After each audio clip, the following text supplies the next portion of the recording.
This story revolves around the character Carl Allen, who is a bank loan officer by profession. If one talks about his private life, he is just alone. He is depressed as a result of his life and is divorced from his wife. Otherwise, he is antisocial and avoids social situations, preferring to isolate himself from others. Once Carl is shopping in the DVD shop where a call is received by his friend who says, "We had a plan of dinner. You did not reply of the message."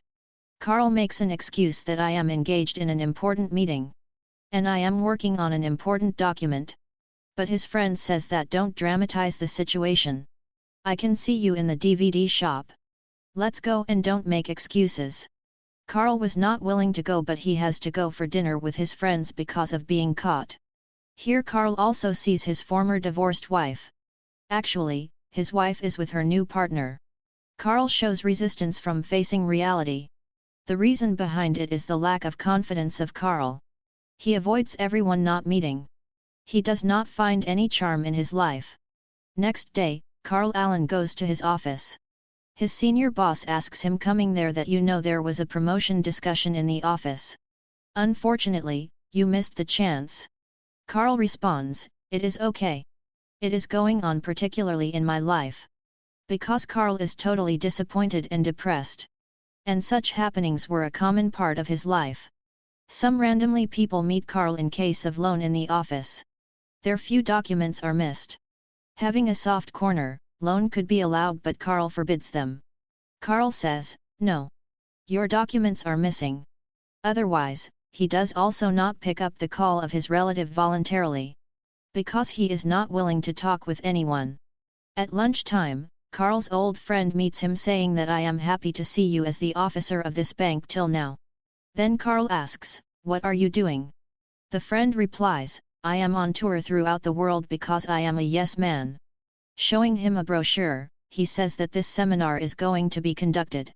You must visit there. He also says with it, "I know you are not satisfied with your life and job. Take this stone and break the bank's door glass." But Carl says no. I cannot do it. Because saying no had become very common in Carl's life. Then his friend asks him to ask the same question. Carl asks, "Do you want to break the door glass of the bank?" That friend says yes while laughing. And he escapes breaking the door glass. While running, he asks Carl to visit that seminar of a given brochure. Enjoy your life. Live your life. You only live once. If it is talked about Carl's life, the most used word in Carl's life is, no.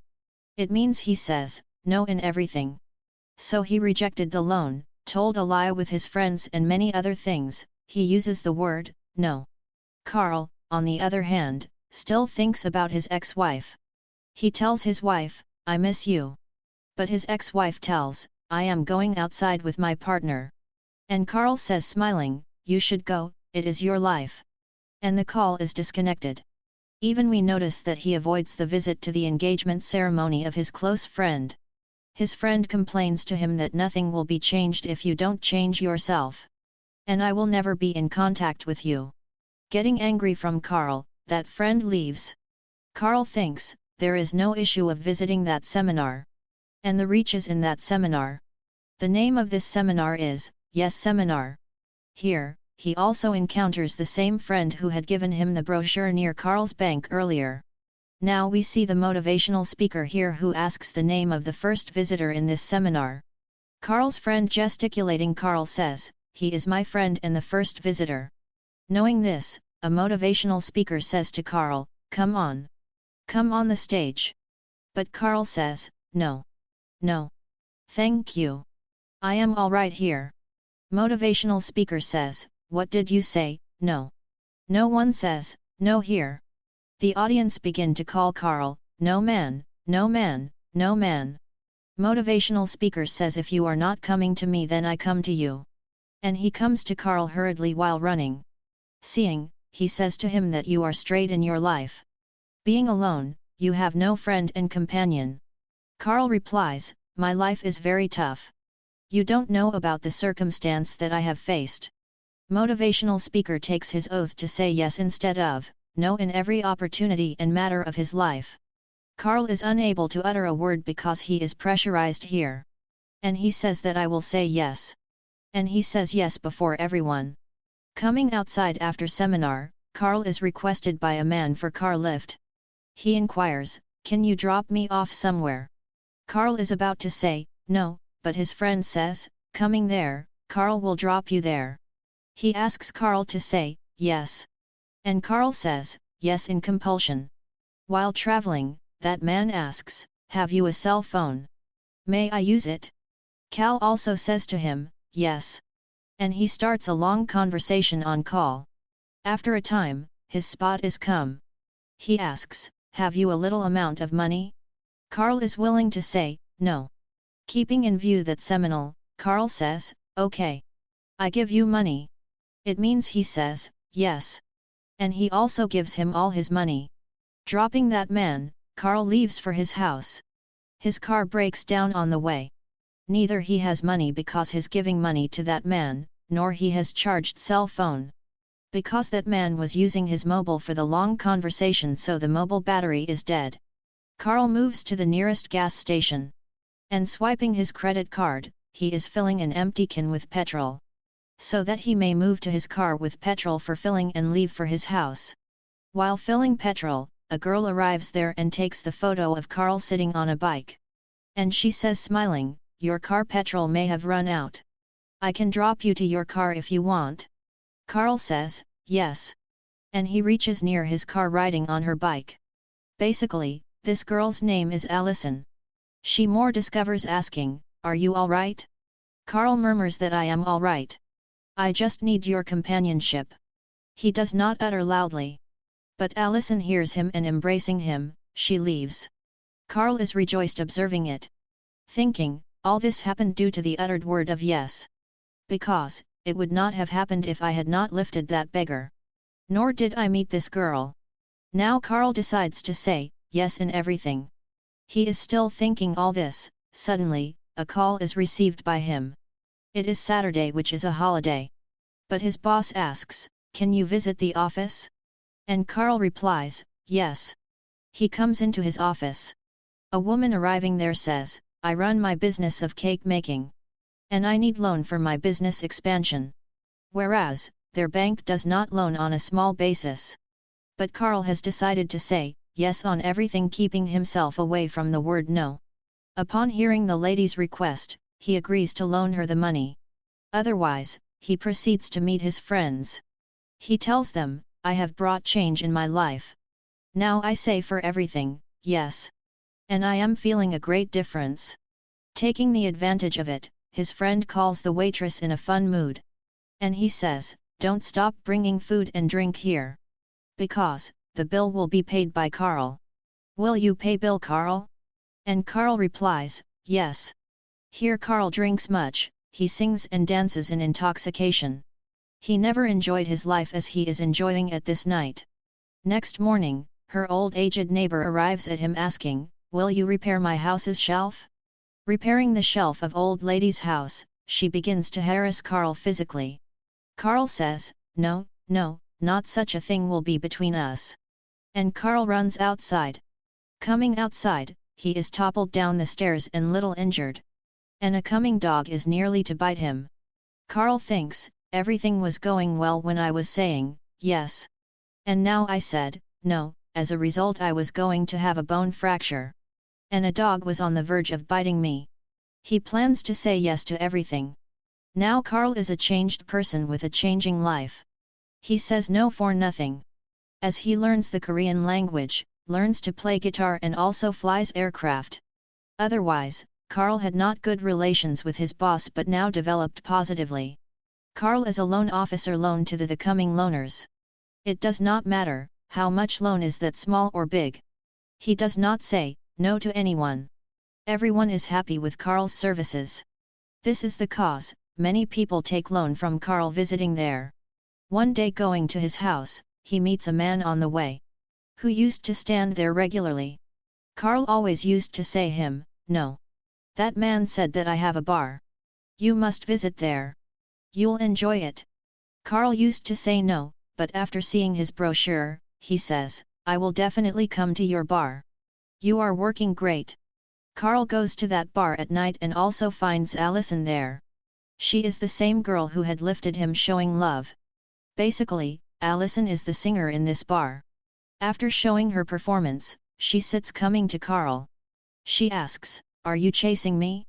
Carl replies, "I cannot do as such." Then both go for a walk together.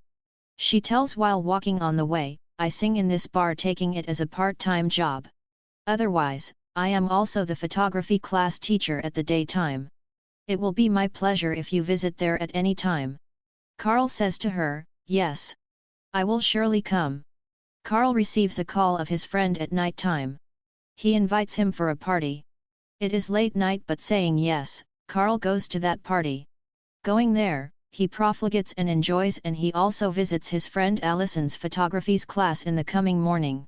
Meeting her there, he is be a part of her practices, goes for a trip and also becomes a photographer with them. Carl's life has totally changed. And the reason for these changes is the use of using a word yes. Now smile becomes the part of Carl's life. Alison likes the same thing as his nature, smiling and jovial attitude. And they become good friends because of these things. Next night, Carl and Alison go for a bike ride, enjoying too much. But Carl is driving bike at this time. Then they move to a big stadium. They both spend much of their time here. They start liking each other. Next day, we notice a queue of loners. Carl's senior officer says, "Coming there, come into the office, there is an urgent meeting." Carl thinks, his job is now at risk. But the senior officer says to him, "Bravo." As he goes there, he tells that our bank never allowed the small loan ever before. But your act increased the numbering of customers. Consequently, our bank is getting profit. And all these loaners pay their loans on time.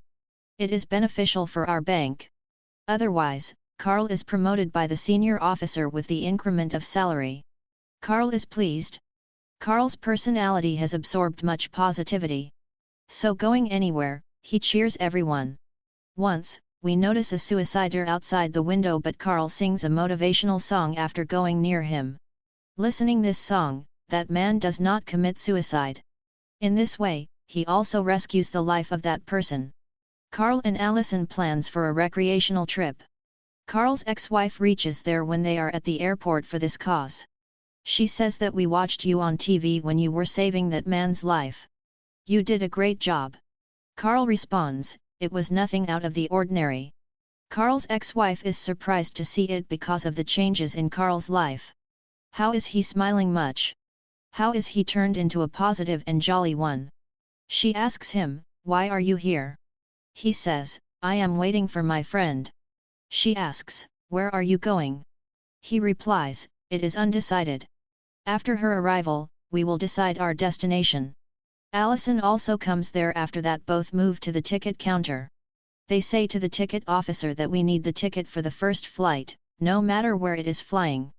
And the first flight is to Nebraska. Both take the flight to Nebraska, where they start photography while enjoying. Alison is much impressed by Carl's positivity, humorous nature, and way of talking. And her liking grows more than past. She says to Carl, "Why should we not purchase a house and shift there, returning back?" Hearing it, Carl feels pleasure because his life is also lonesome. He lives alone, so consents. They are taking tickets for returning back to America. Meanwhile, 2 custom officers arrive there saying there is a query for you. Taking them to a cell, Carl is asked, "Have you any grudge for America?" Carl says, "No, it is not true." Otherwise, custom officers reveal their suspicion over him. They say, "You recently learned how to fly an aircraft. You learned the Korean language and loaned perhaps for bomb making to a fertilizer company." Carl says, "There is nothing like this." Officers say, "Your marriage did not continue more than 6 months, why?" These questions were according to their investigation. But Alison suspects at the question of marriage. Because, Alison did not know that Carl was married and later divorced. Carl had never mentioned it. Actually, custom officers are taking Carl as a terrorist. Because flying a plane and learning a language usually is not done by an ordinary person, especially who has never participated in any activity. But Carl tells them, "I was doing it in order to say yes." And my life is facing change. Otherwise, he says, I'd like to consult with my lawyer. Meanwhile, his lawyer friend informs him about the seminar. That my friend says yes on everything because of that seminar. As a result, his life has a positive outlook. So he did all these. Then Alison thinks that every spoken word yes for her is only due to that seminar. And he actually does not want to say yes. But he said yes for me reluctantly. This was the cause of his recreational trip with her. And he also said yes for living with her. She believes that Carl has been telling a lie with her till now. Getting angry, she leaves. And Alison's parting makes him depressed once more. He misses her every time even calls, but she does not pick up the phone. He tries to meet her in the bar, but she cannot. Carl is left alone once more. One day, Carl's ex-wife says her through a call, "Come to meet me. There is something special to say." When Carl goes to his ex-wife, she says that there is a breakup with my partner. And I do not want to go back to her. I have started to like you again. I want to lead a life with you once again. But Carl refuses her because he is in love with Alison somehow. He leaves from there. He has said no to his wife. While hallucinating, he thinks that bad happening has started to occur in his life. And it will continue. He goes to the same motivational speaker in depression who had inspired him to say yes. Carl hides himself at the back seat of a motivational speaker's car that he cannot guess. While driving, Carl appears from the back seat of the car before him and says, "Don't be afraid. I am Carl." But the motivational speaker loses control of the car and it is crashed with another car in fear. It means, accident is occurred. And both are hospitalized due to this accident. Carl, now conscious, tells the motivational speaker that you must change your rule of saying yes to everything. Motivational speaker says that there is not as such rule. I had said it to you because you were not willing to listen to me. It is not necessary to say yes on everything. You must say yes at that time when your heart consents. Hearing it, Carl says that I have got the point now. Then he asks the time from his friend. And this time is Alison's photography class. And Carl immediately reaches Alison in the same appearance from the hospital. Meeting Alison, he says, "My said word yes for you till today was always from the core of my heart. I always spoke truth with you except one thing. When you had asked to live in Nebraska together, I had said yes without thinking. Because I was somewhat perplexed at the time. These are the big decisions in life that require some thought on our part. I had told a lie saying yes. But the rest of the words yes were based on truth." Alison says, "How will I know which yes is based on truth and which yes is based on lies?" Changing the topic, Carl says that if I don't start saying yes, how could I meet you? And if I don't say it and just meet you in any case, you would not have liked me as I was before. Even no one used to like me. You enjoy your life and do what you want. But it is also true, I have many affectionate feelings for you. I will make your life happy." Alison, too, smiles, trusting Carl. She is absolutely confident that Carl is genuinely saying yes. He has fallen in love with her. Both embrace each other and the movie reaches on its happy ending.